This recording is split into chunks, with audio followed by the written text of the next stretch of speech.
Hi guys, நாங்கள் தான் உங்கள் அவளும் நானும். இன்றைக்கி நம்ம என்ன வீடியோ பார்க்க போகிறோம் அப்படின்னா, எங்கள் ஊரில் நடந்த மயான கொள்ளை வீடியோ தான் பார்க்க போகிறோம். மயான கொள்ளைனா என்ன அப்படின்னு சொல்லி சர்ச் பண்ணி பார்த்தா எனக்கு தெரிஞ்சதை நான் போட்டிருக்கேன். அதாவது பிரம்மதேவனுக்கு 5 தலை இருக்கும்போது சிவபெருமான் கோபத்தில் ஒரு தலையை எடுத்துட்டாரு.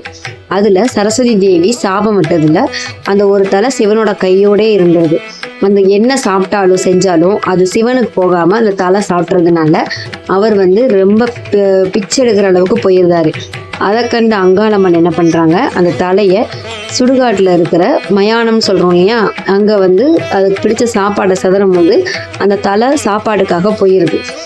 சாப்பாட்டுக்காக அந்த தலை சிவன் கையிலிருந்து வெளியில் மயானத்தில் இருக்கும்போது அங்காளம்மன் அதை மயானத்தில் வச்சு அழிச்சிருந்தாங்க.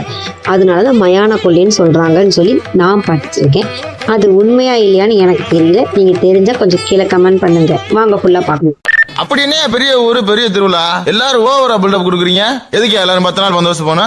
சார், நீங்க புதுசுனாலும் உங்களுக்கு தெரியல, உலகத்துல எந்த மூணு முடுக்கில் இருந்தா இந்த திருவிழாவுக்கு வந்து சேர்ந்து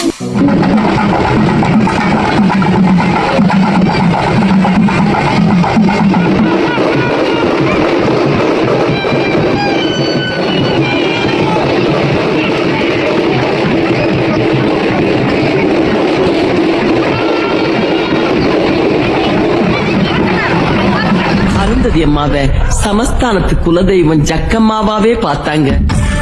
கோபம் கொண்டு கொப்பரிக்கும் காளியம்மா